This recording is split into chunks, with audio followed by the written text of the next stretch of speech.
I'm going to pull it up. Okay, it looks like we're live, but I need to go like this. Hello, hello, testing. Good evening, ladies and gentlemen, testing. Let's see where we're at here. Okay, no, it says upcoming. Okay, it looks like we're live. You say something, Russ? Hold on. Can you guys hear me? Yeah, we're live, and it looks pretty good. Hello, Yes. testing. I just said something to make sure you guys can hear me. So I am going to share this. All right, I'm going to share it too, actually. And, yeah, let me see here. I'll start talking once we get... I think our first viewer is me. That's how supportive I am. Once we get 2 people, maybe Charles will leave it on the play, and we can get another viewer. And then once we get 3, I'll start talking. And Sounds great. but of course it's going to be a video too. So if we end up talking into the abyss, I'm not too worried about it. Thumbnail looks good. Thumbnail looks great. Cool. All right. Looks like we got 3 viewers. So anyway, how you doing, Marissa? I'm doing good. How are you? I'm pretty good. Long day, long nights. Yes. I'm getting the winter fatigue, you know. I feel you. I feel you. Me too. My body is producing way too much melatonin.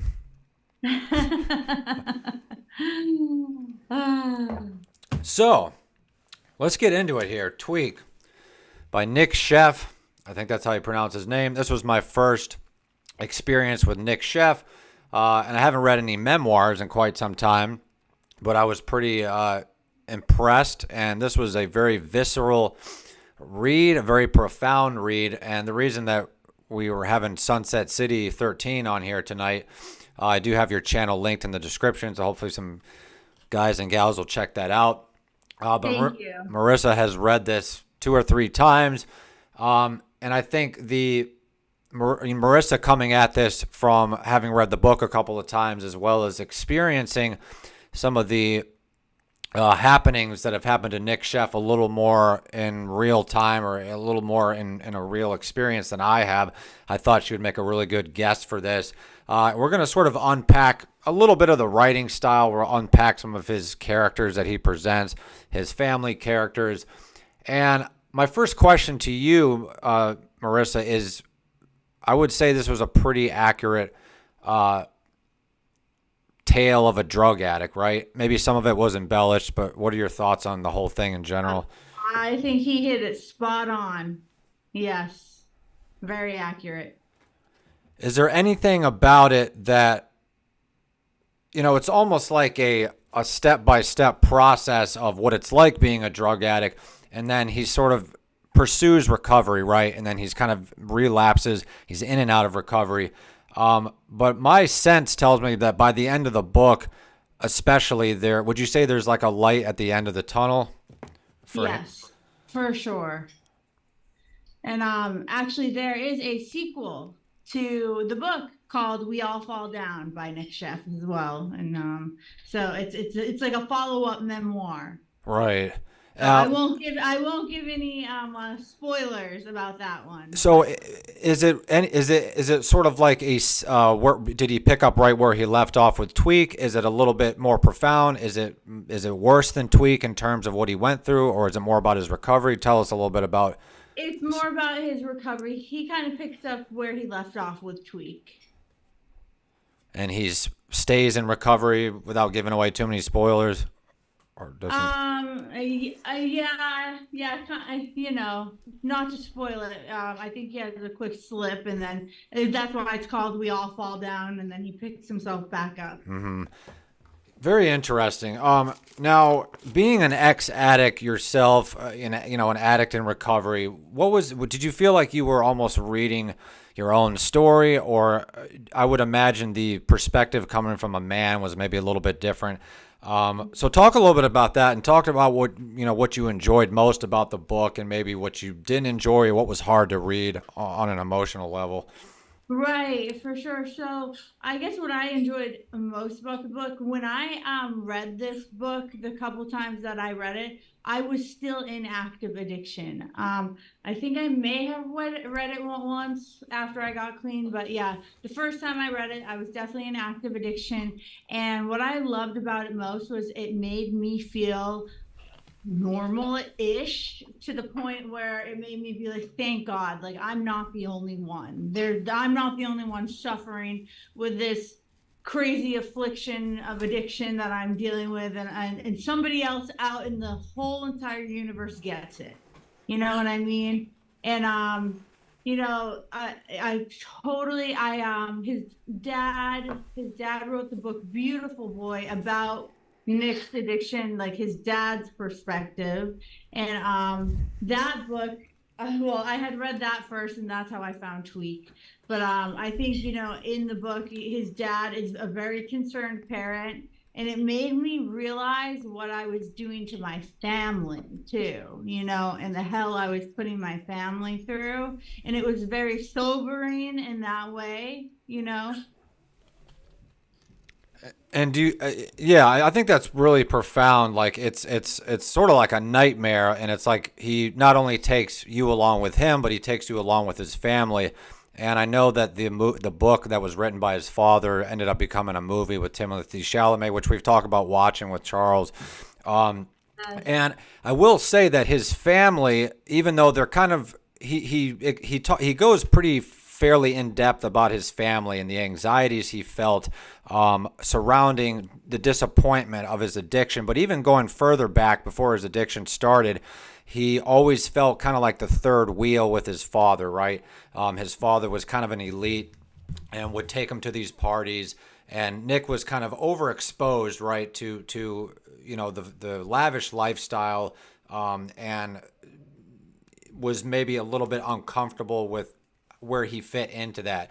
And he also discusses a self-loathing, a self-hatred that sort of drove him to escape through drugs. Do you remember sort of what he? Do you remember that part that I'm referring to? And it's kind of Yes. all throughout the book. He constantly Yeah. says how ugly he is and how awkward he feels. And he also mentioned that the only way for him to feel validated was to be with a woman. Yes, I do remember that, and I do remember relating to that quite a bit. Of not just growing up, the feeling of not feeling good enough or not feeling wanted, and I think a lot of addicts struggle with that before they become drug addicts or alcoholics. They struggle with that missing piece inside, the hole that they're constantly trying to fill with women or drugs or men or alcohol. So I think that's a pretty common thing, honestly, for people who struggle with addiction. Yeah, I think that's interesting because for me personally, I don't consider myself a hardcore addict or anything like that, but we all struggle with addictions. And I do think that there's sort of a duality between that addict emptiness that we talked about with Nic Sheff, that sort of void that drives one to want to escape through drugs and alcohol. But there's also something about indulging in substances that is just a means to an end, or a means to escape, or just to have fun or to feel something too. And I think Nic Sheff talked a little bit about that. I do want to read this quote here. He says, I felt like everyone else had gotten this instruction manual that explained life to them, but somehow I had just missed it. They all seemed to know exactly what they were doing, while I didn't have a clue. That is, until I found drugs and alcohol. And I think that kind of makes sense for people that are, whether they're addicts or not, just the way that substances sort of allow you to have the release of a dream, as Charles Bukowski would say. So do you think there is that nature to addiction that is not always necessarily trying to fill a hole, but maybe it's just trying to feel something or to make one's life more exciting? Or do you feel like it's always sort of a cure for depression or anxiety and so forth? I think it can be both. I literally got chills when you read that quote, just because like I've felt that so many times in my own life. So, but yeah, I think it can totally be both. And also, some people may use for like creativity or, and some people, like some musicians feel that they can't, write music without drugs or alcohol, things like that. Right. And I think maybe if somebody can keep that in check, right, which is kind of hard to do, but having a glass of whiskey while you write a play or having a little bit of weed while you do a painting or something. So I'm not saying that just to everybody that indulges in substances is an addict, right? Right, But right. Of there's course, something there's moderation for right. sure. So on page 21, he sort of starts to document. I'm just going to move my microphone back a little bit. Charles says it's really loud. Yo, what's up, Newly? I appreciate the 3 likes we got so far, or the 5 likes. Thank you so much, y'all. Page 21, he documents how his father took him to the City Lights bookstore in San Francisco. If you guys are familiar with City Lights, that was where Charles Bukowski had a big, poetry reading, and his books were published there. And he was exposed. He says here, after breakfast, we walked over to the City Lights bookstore, a damp, earthy smelling printing house and bookshop. But he sort of talks about his first experience, with literature and with reading people like Bukowski and Henry Miller and some other individuals. And I will say, in terms of, although that this was a memoir, and I guess I'm going to ask this for you personally, Marissa, do you think we could see Nic Sheff maybe going in a more like a direction of writing epic novels, or do you feel like he does the memoir format really well? My only problem with the memoir is that it's sort of maybe one-sided. It's not like a novel where you're seeing things in a three-dimensional manner through different viewpoints and stuff. So yeah, talk a little bit about what you thought about his worldview in terms of how he related to other characters and such. Right. So personally for me, just for me, it's easier for me to read the memoir style of writing, where there's not like 20 different characters you're trying to get their perspectives on. Maybe that's because I have ADD really bad, who knows? But yeah, I think that just him kind of narrating his own life was really I that's why that book really just gripped me for some reason, and I could not put it down when I was reading it. And I think if he goes on to continue writing memoirs, I think it would be incredible. But I also do think he would be an incredible to branch off into like writing novels and things like that. I think he'd do a great job. I know he does have one book, a fiction book called Schizo out there that I have not read. Okay. And it's not a memoir. Very interesting. I almost could see Nic Sheff writing movie scripts or something too. Yes. So I wanted to talk a little bit about his social, how do I say, his social surroundings. So he felt awkward, right? And then he does have, he's got his family, but he's kind of estranged from his father because his father started over with a new woman, I believe, but he's still kind of close with his biological mother. But sort of like the first half of the book, all of his friends on an immediate level, they're all ne'er-do-wells. But then, except for which ne'er-do-well means like, close to doing well, but yeah, I don't even know what it means. It means like somebody that just hangs around and doesn't accomplish anything. Right. But Nic Sheff feels quite at home with those people, and he does explain and sort of give you a little bit of the mindset of some of these, whether they're drug dealers or some of his, girlfriends that he would be strung out with. And there's actually something here I forgot, but Nic Sheff sells his body in the red light district to other men in order to get drugs. And I'm wondering if maybe part of him is maybe bisexual or something, but I'm also, that happens quite frequently, whether it's, gay or straight. One will sort of sell their body, unfortunately, to kick the habit. But I do think it was interesting when what's his friend's name? that he went into recovery with, or that he was. Spencer. Yeah, he does have his sponsor Spencer. That sort of. I don't remember when he met Spencer, but I guess Spencer was his childhood friend, or maybe he met him when he was in rehab or something. I don't remember.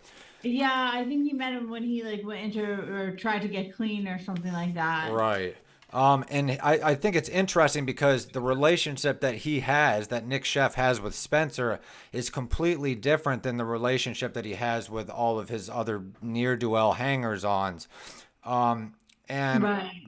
So do you kind of relate to that? I mean, the people that you hung out with as an addict, the majority of them, unless they were family or best friends or something, which you probably at some point pissed off both of those people, whether it was family or friends. There's not really anybody from that time period that you can really still associate with and still be functioning, right? I mean, no, not at all. I mean, my dad used to say, "You are who you surround yourself with," and it's so true because, like, from my using days, sadly, either the majority of those people are dead, in jail, or I don't talk to them anymore, and they got themselves clean, and I just don't talk to them anymore. But I mean, I literally moved from coast to coast to get away from a whole slew of people that I was using with that just were not good for me. And when I went to the West Coast and met, a lot of really good people in recovery, I got a sponsor, and it was people that gave me a lot of hope and a lot of, opportunity, whereas I didn't. I was just sinking further and further and further back on the East Coast using. right. And Nic Sheff talks about not only LA, but San Francisco as a place that was very difficult for him to get clean. And by the end of the book, he's actually not living there anymore. He lives somewhere in the Midwest or in Colorado or something like that. And because every time he would go back there, apart from the drugs, the whole lifestyle, from his perspective of living in LA, he talks about being addicted to the validation that he got from like his girlfriend Zelda, right? And all the people that she was able to introduce him to. And he got sort of this high, this egotistical, narcissistic supply that almost became an addiction in itself. And he managed to stay sober for a little while he, after recovery or maybe during recovery. But would you say there's something, whether it's LA or any other place that you've been? I mean, do you think you would still be clean if you were still in LA, or do you think that's up for debate, or what are your thoughts on that? I do think I'd still be clean if I was in LA, just because I had never used in LA. Oh, So like okay. when I got to LA, I went straight to rehab. I went to LA for rehab. You know what I mean? Interesting. And I ended up just staying there for 5 years. But like, whereas I feel like if I were to move back to Massachusetts, where that's my using like stomping grounds, I'd be nervous. I'm not gonna lie. Like I'd be nervous to go back to that environment. Right. And I think, didn't you and Charles go to visit Massachusetts and everything was okay? Yes, yeah, Yeah. and everything's fine. Like I can go visit, but Right. I just mean like long term to live there and like go back to those like cold, harsh winters and like, driving in blizzards to go meet dealers and like I mean even like there's just like a certain like sickness that like it comes to my stomach when I think about like driving down certain highways like to meet dealers. And when I got to LA was like a fresh start. I had no memories of using there. So what I did was I created all memories of like happiness and recovery there. And yeah, but I can totally see how you could get strung out so quick in LA. Like it's not even funny. Like and I could see how it could be real, real, real bad there. Same with San Francisco. I visited San Francisco as well, and the homeless community there. I mean, it's really sad. Yeah, it's amazing that you were able to stay clean in a place like LA. I know. I know they do. So they have a strong addiction community, but they have an even stronger recovery community. I truly believe that. Yeah, and Nic Sheff actually touched upon that. And so kind of going halfway through the book here, let's see here. on page 125, I got it pretty marked up here, but he actually it says Nic breaks down and submits to potential recovery. That's the annotation that I put there. And he says here, I'm so tired, this painful aching tired. I just want to sleep and be left alone, or maybe just to die there. I can't take it. I drift in and out of hallucinations. So he's kind of withdrawing from drugs. And Right. I remember how resistant he was to recovery, like initially, right? So I kind of wanted to hear from you going through, sober living or rehab. Do you think, I mean, obviously every addict is kind of resistant to it, or do you feel like you or some other people were ready just to kind of stay alive and start a new life? Or do you feel like Well, there's always a resentment there? well, I don't know if you knew this, but it took me in Massachusetts I think I had been to detox 30 times maybe in Massachusetts in total.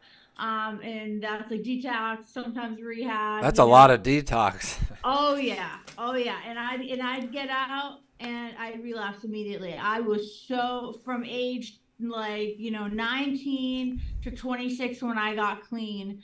I wanted nothing to do with getting clean. And it's kind of the events in my life that all happened. And I hit that point that you were talking about. And I was sick and tired of being sick and tired. And I finally surrendered. I finally surrendered and I said, all right, I'm going to give this recovery deal a real shot and I'm going to give it my all. And I told myself, I said, I'll give it a year. And if it still sucks in a year, then I'm just going to, go back out and use. But that didn't happen. Recovery was great and I stayed clean. So. Charles says, yeah, Nic had a girlfriend named Zelda. Not really. It was probably a sit-in name. And she was, she was some sort of semi-famous woman. It was never uncovered who she was. Do you have any speculations on who that? No, and I wanted to know for years. I've tried to figure this out. Yeah, I don't think we ever will, but she was kind of like a lower echelon celebrity, right? Mm-hmm. But something else I wanted to sort of explore was with the addict, the addict personality. I do think there is a level of sociopathic sort of way that it expresses itself that's almost borderline sociopathic, but it's also kind of narcissistic.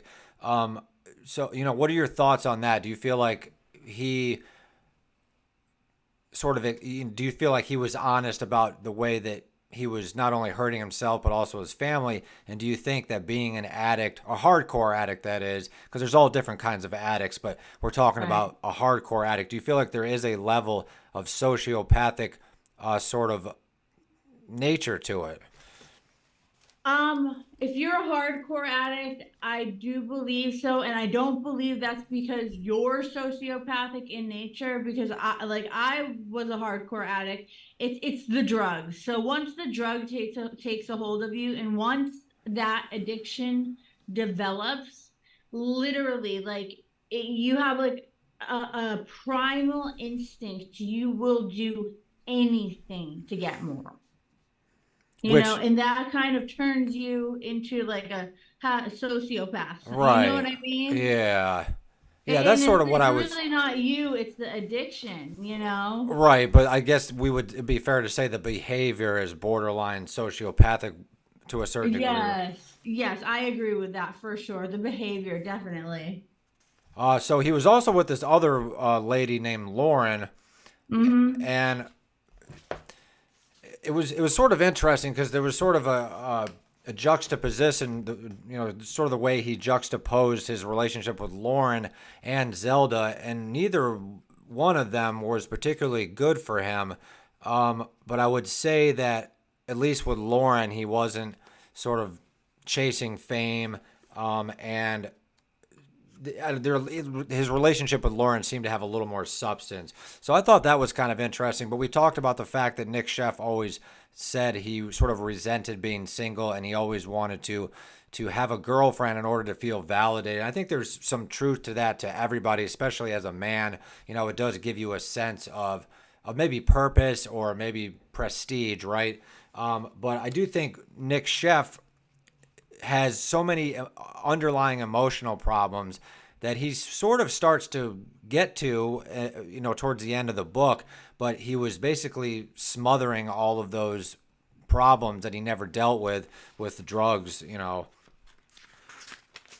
So, yeah, I just wanted to see if, what your thoughts were on that as far as. Yes, I mean, I think that's definitely, I agree with that. And I think for myself personally, like I have always like, until I went to LA and got clean, I had always felt better like in a relationship. And I don't know if that's like a human thing or what, but Marlo, hold on. Babe, can you get Marlo? Sorry, my dog is jumping on the table. Well, But, I didn't hear anything. Okay, he's down now. He's down. um, but yeah, I think that like all of us kind of, I mean, as an addict, I know I'm more susceptible to codependent relationships, and it seemed like Nick had a lot of codependent relationships. Yeah. Do you feel like it's harder to stay sober if you don't have a partner to lean on? Or, I mean, it's definitely better to be single than have the wrong partner as an addict, but do you feel like it gives you a sense, like, do you feel stronger now that you're in a relationship than you did in LA, even when you were sober before you were in a relationship? Yes, I do. I'm like so happy, and I'm much happier in a relationship, honestly. Right. But being clean, so. Yeah. Yeah, it just sort of crossed my mind if somebody, I would imagine it would give your sobriety a little sense of stability, right? It does for sure, because then, it gives me something to like, if I were to relapse, like, I'm not only going to hurt myself in that process. My parents aren't here anymore, so it's like I'd be hurting my partner, Charles, as well if I relapse too. Right. So it gives my sobriety and like cleanness a little more like stability in the fact of that it has that safety net. Yeah, that makes perfect sense. And he says here when he's talking to his sponsor Spencer, he says, "I just want to give up. I'm sick of trying. It's just too hard."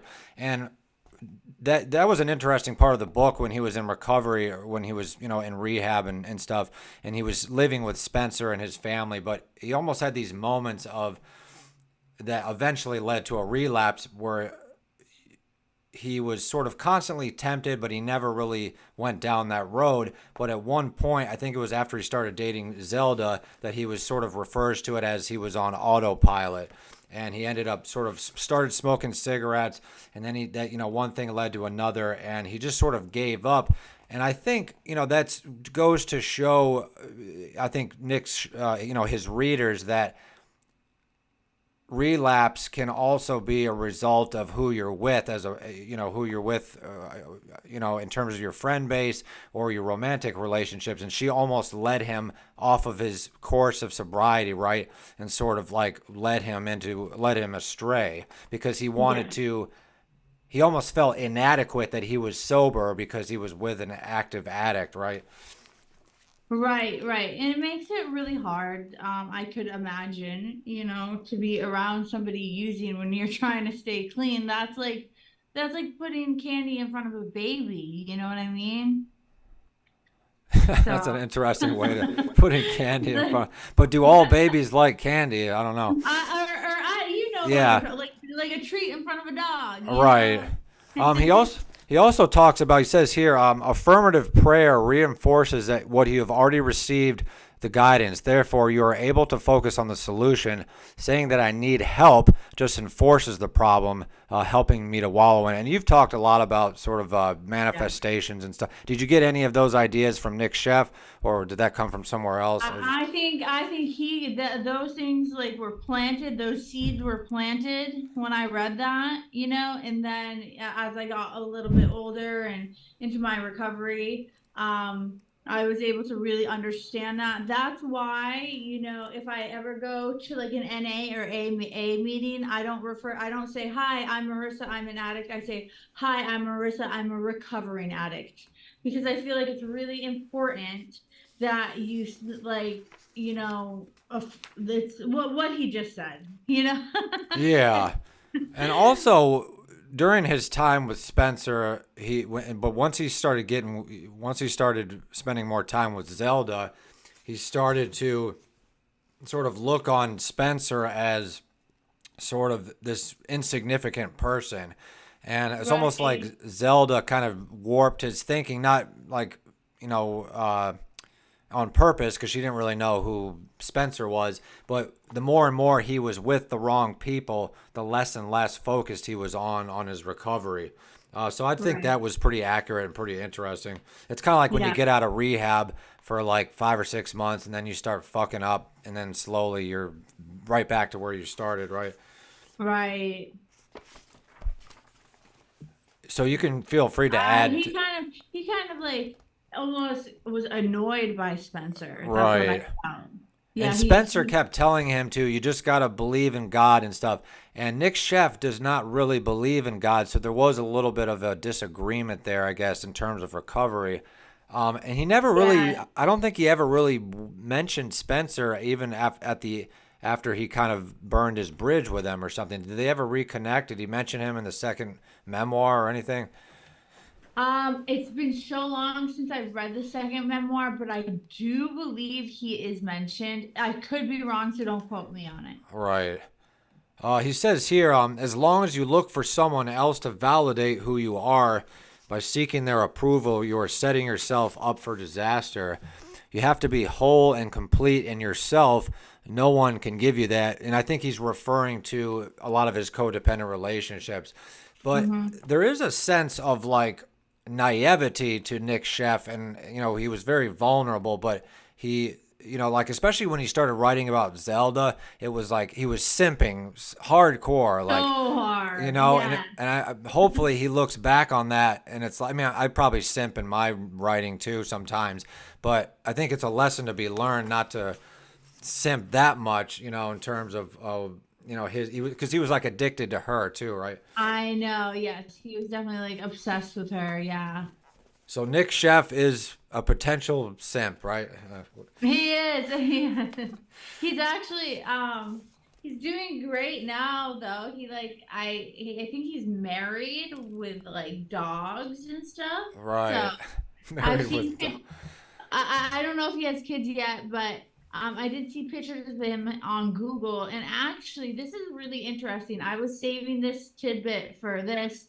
I had reached out to Nic Sheff. I was a fan of his Facebook page back in the day, and I was really, really needing help. I was really sick, dope sick, withdrawing from heroin, and I needed to get into rehab. And I reached out to Nic Sheff, and Nic Sheff responded to me. That's so cool. If you ever see this, thank you for responding to me. You answered me, and you pointed me in the right direction. So thank you so much. Was he the one that sort of tipped the idea to you about sober living? I think you said your mother helped you with that, but what did Nic say exactly? I'd be interested. You don't have to disclose everything he said to you, but was it based on, like, you were asking, how do I start the recovery process, or what was the conversation? Yeah, I was just like, I'm miserable. I know exactly what you went through, and tweet, like, I'm going through exactly like what you went through. Like, please help me. How do I get out of this? Like, I want to change my life. Like, I want to be better. And he wrote back to me like some really kind things, and then he sent me a bunch of different helplines and stuff like that, and sent me a bunch of different links that I could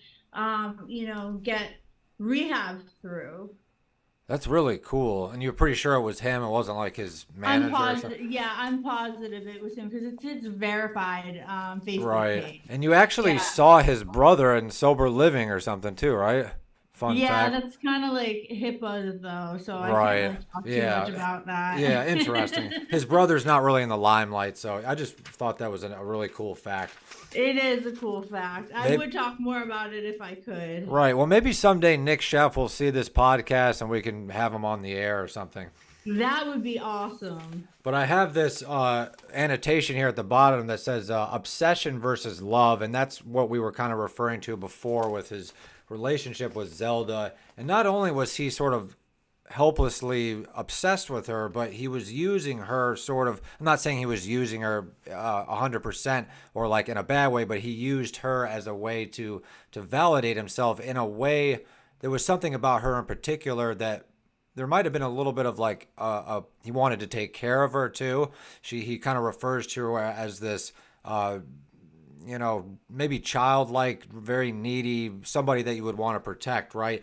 But I think there's something to be aware of in relationships, and I've come across people like this in my life where they do sort of have that vibe where you want to take care of them, but it's like what Robert Greene talked about, the law of infection, and when you try to take care of somebody, they can oftentimes drag you down with them.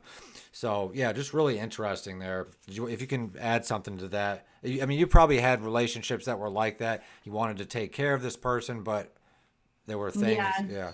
Yes, and then yeah, I have, unfortunately. I'll admit I've actually had back in the day relapsed from a relationship, probably more than I'd like to admit to myself. When I had gotten clean, and then I get back with a guy, and then the guy just drags me back down. So, right. I mean, you feel like you have the tools to avoid that now, or be able yes, to just stand because your like ground. back then it's like I'd have like a week or two clean. Now it's like I have like over 5 years clean. So it's like I have a lot more time and under my belt too, and I have the tools, the coping mechanisms to kind of ward that stuff off. Yeah, Newly's Also, I'm not with somebody who's shooting heroin, so that's good. right.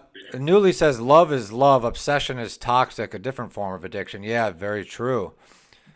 Meredith says, hello, what's up, Meredith? Oracle T, got all kinds of interesting characters in here and some lurkers. Ooh. As usual. Hey, lurkers, what's up?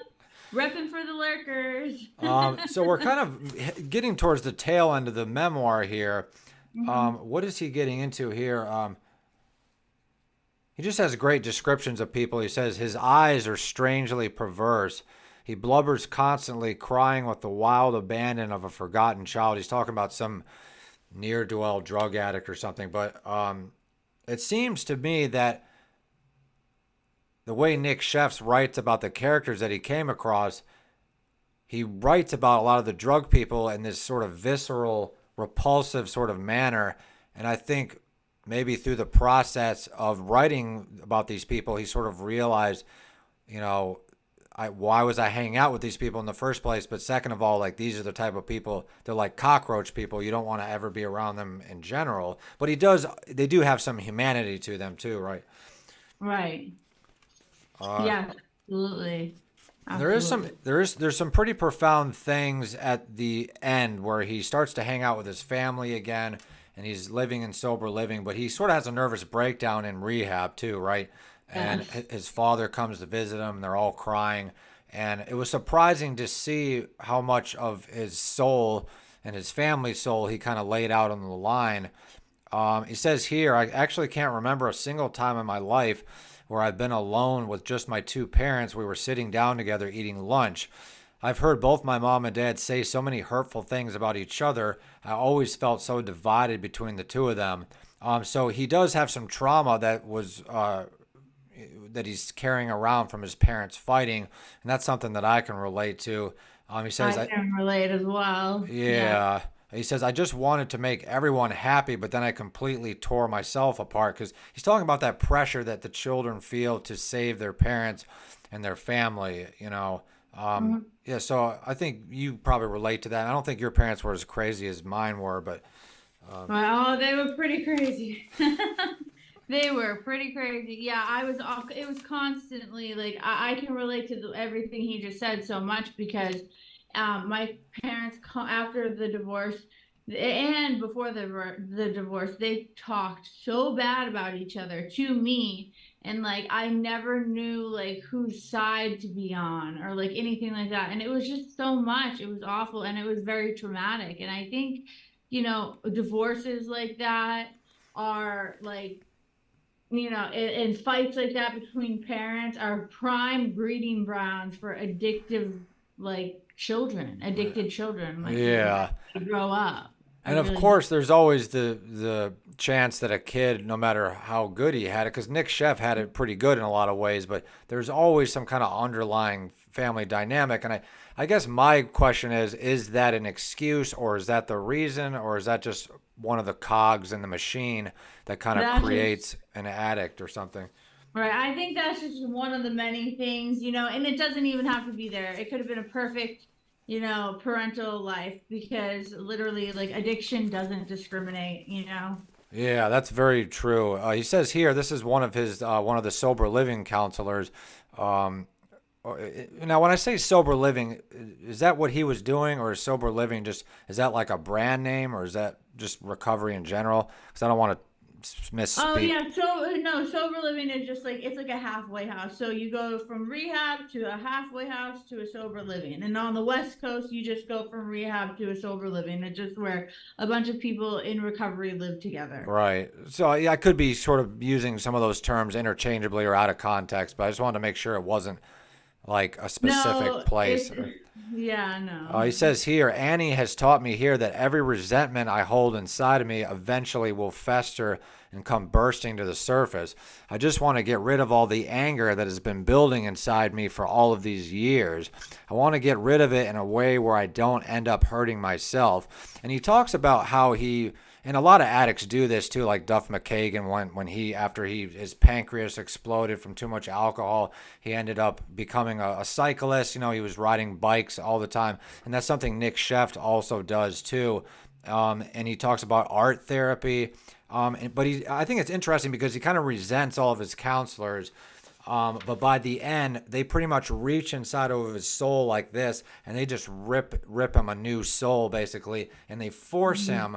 He doesn't really want to feel this stuff, right? And I don't think anybody does, but it sort Right. of inspired me to maybe on some level pursue some kind of a therapy to sort of get to. And I've always kind of scoffed at therapy, but I think Nic Sheff kind of demonstrates for us how therapy can help to a certain Yeah. degree. Now, I know you're on some different medications for depression or whatever like that, but Mhm. do you see a therapist like for like a one-on-one session to talk about your life, or is that not something you do? I do, yes. Oh, okay. Yeah, I see her twice a month, Okay. and Do you think that's and beneficial? I think it's very beneficial. In LA, I saw my therapist right up until I moved here for about 5 years, twice a week.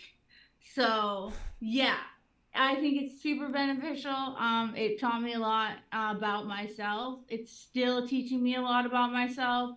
A lot about boundaries, things like that. It's stuff that's just really important for like everyday living that I probably missed growing up.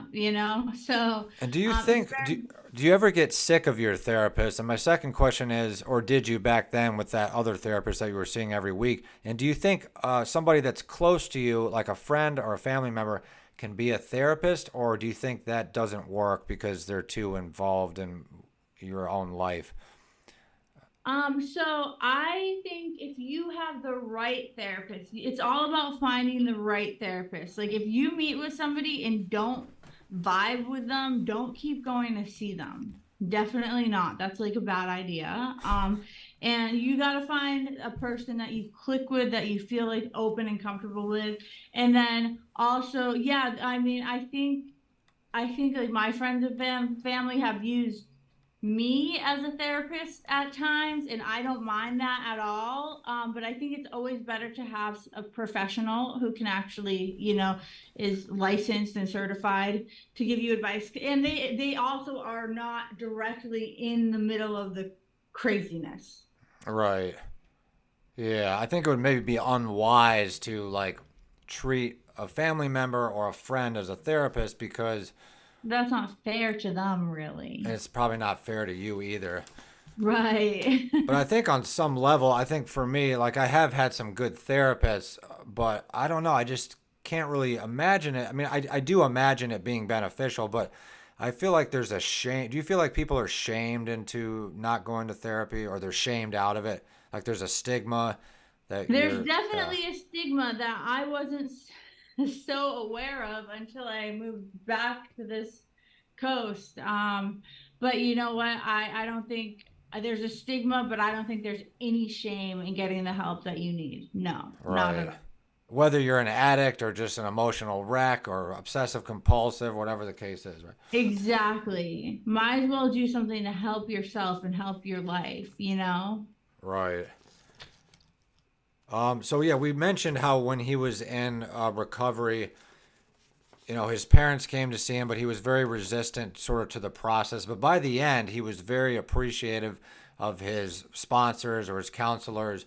But quoting his father here, he says his father basically, said, I still care a lot about you, but I can't keep doing this because, you've disappointed me so many times. And I think whenever the addict relapses, and then they get clean again, they're kind of like infants. They're always kind of starting from scratch.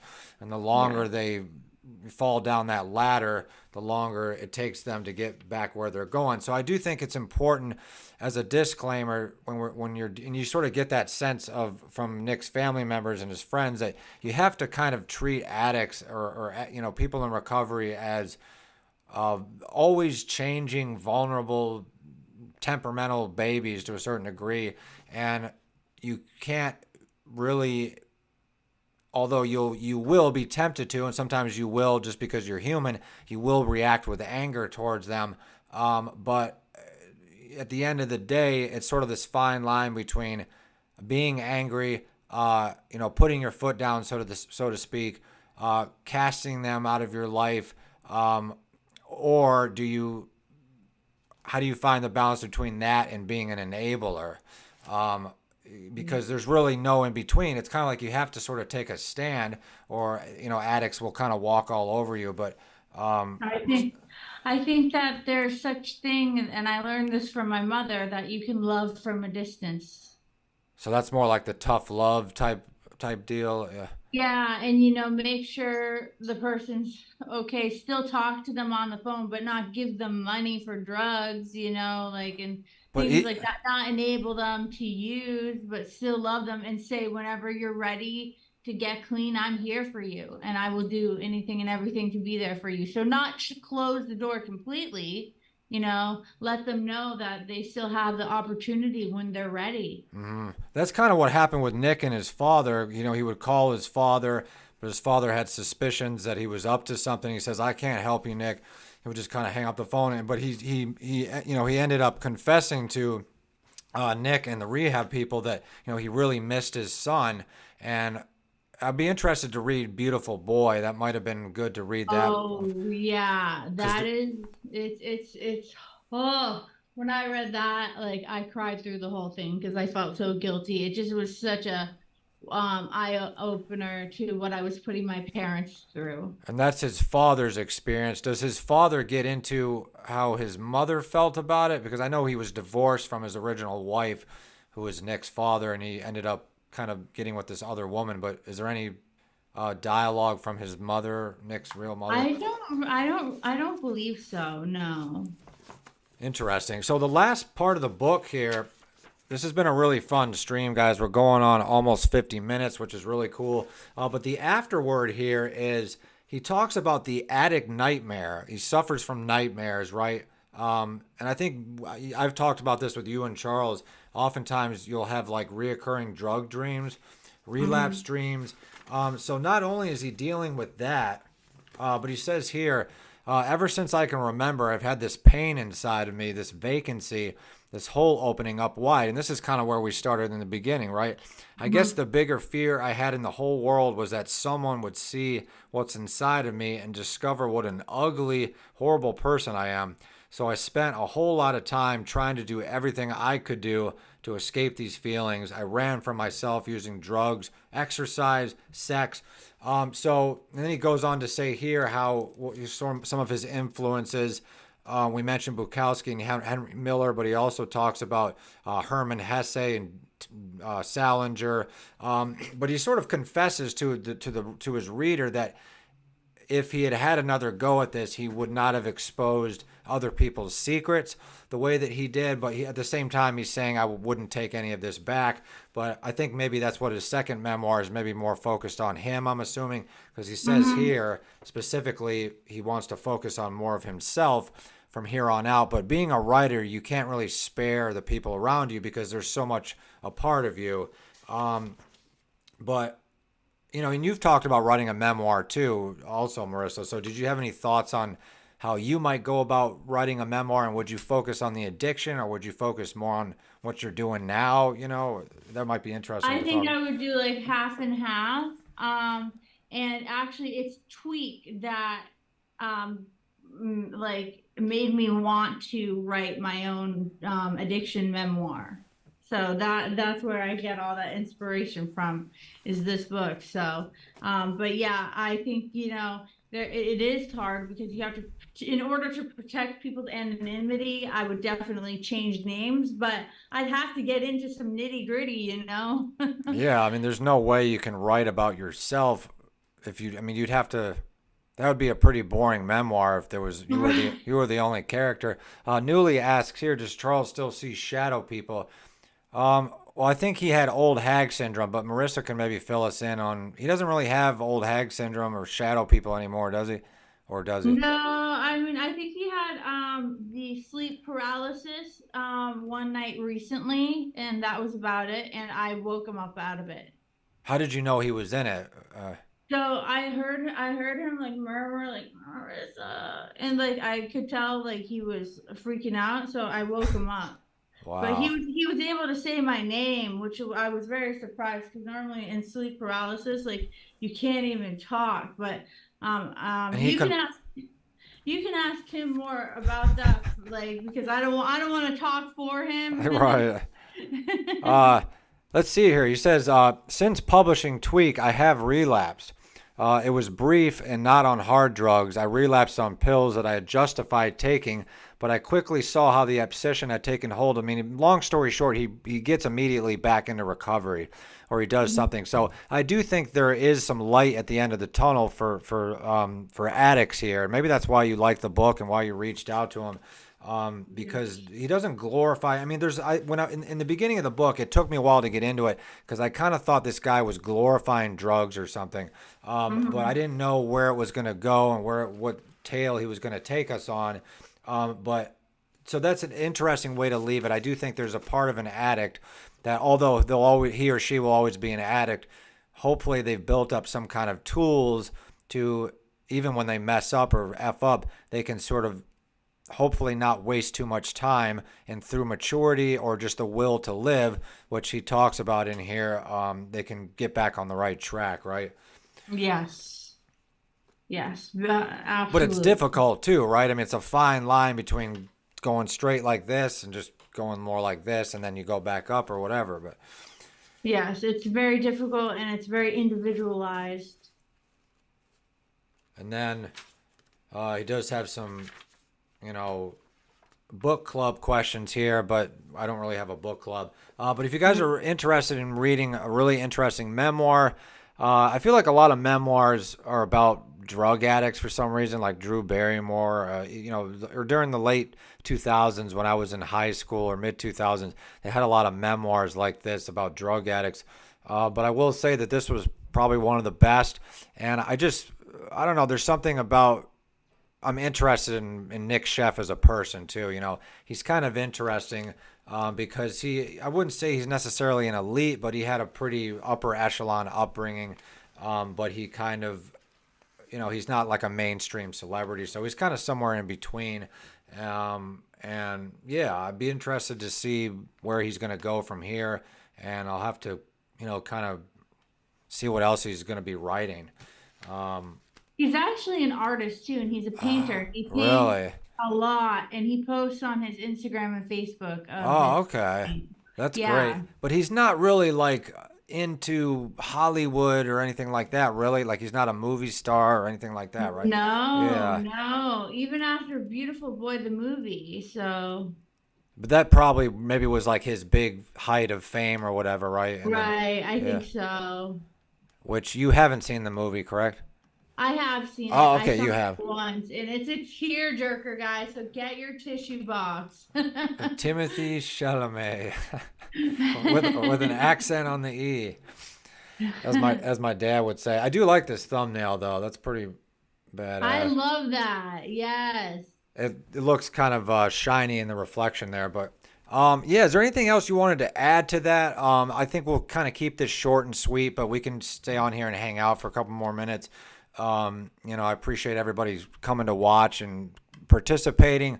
And I'm not a huge fan of memoirs, right? But this definitely sort of is encourages me to kind of maybe start this as a genre on the channel, and I'm interested to see what the response to this video is going to be, because it's a little bit different. I'm usually reading stuffy classics, intellectual type stuff, so this was a really nice break, so. I'm so glad. Yes. And I guess my last thing I'll say is, like, if you're struggling, just remember there's a light at the end of the tunnel. And yeah, Nic Sheff kind of demonstrates that for us. This is actually not the best picture of him. He's actually would you say he's quite handsome? Or he's interesting? Yeah, handsome. Yeah. But he has this, he talked about hating himself his whole life, but he actually looks kind of cool. He's sort of got like an emo goth sort of vibe, but he's actually pretty handsome. But lastly, I guess we'll just kind of mention, he does kind of talk about a lot of the self-esteem issues that men have in terms of, their body too. And we don't always hear about that. Usually it's women and stuff. But that was another kind of part of this book. This is kind of a really dense book, and Marissa and myself only kind of, touched on the surface of it. So if you guys want to hear more about it, you'll have to read it. Maybe someday we can do the sequel about his other memoir, or maybe his father's memoir. That would be really cool. So yes, definitely. Do you want to read some questions from the chat? Sure. I don't have the chat on my end. Oh, you don't? Do you have your cell phone? Oh, I have my phone. Yes. Let me pull it up. Hold on. Anuli says beautiful sun is good. We can tweak. Just makes me think of South Park for some reason. Okay. Let's see here.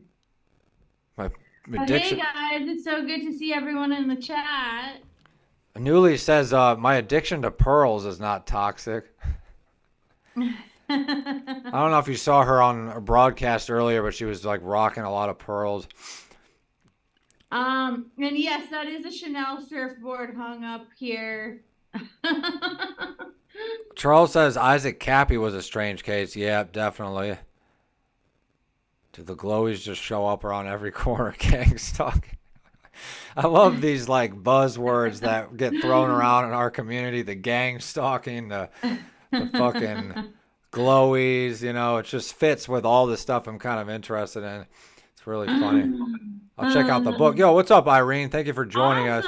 Yes, Irene. I highly recommend it. Yeah, it's definitely a very riveting read. And I will say, in terms of his writing, I wouldn't say he's necessarily the best writer, but for what he's doing, it definitely does gets the job done. But it's very like Bukowski, very simple to read. You don't really have to annotate too much. I mean, you can still annotate it. I would encourage you to annotate it. But it's just, there's nothing you really have to analyze. I guess you maybe could, though. But, yeah, everything is just kind of laid out for you, which is kind of cool. So. Newly says, I got more coming tomorrow. Well, I'll let you and Charles go eat dinner, and I'm probably going to get ready for bed, and just watch. I got to work on my next video for the Andrew Marlowe channel. Awesome. Not sure when it's coming out because I got to do some editing because I screwed up some of the information. But I really appreciate you hanging out tonight, Marissa. And I did link your channel in the description. Make sure you guys check out. Where are you at now? Almost 500 or 600 subscribers? Almost 600. Sweet.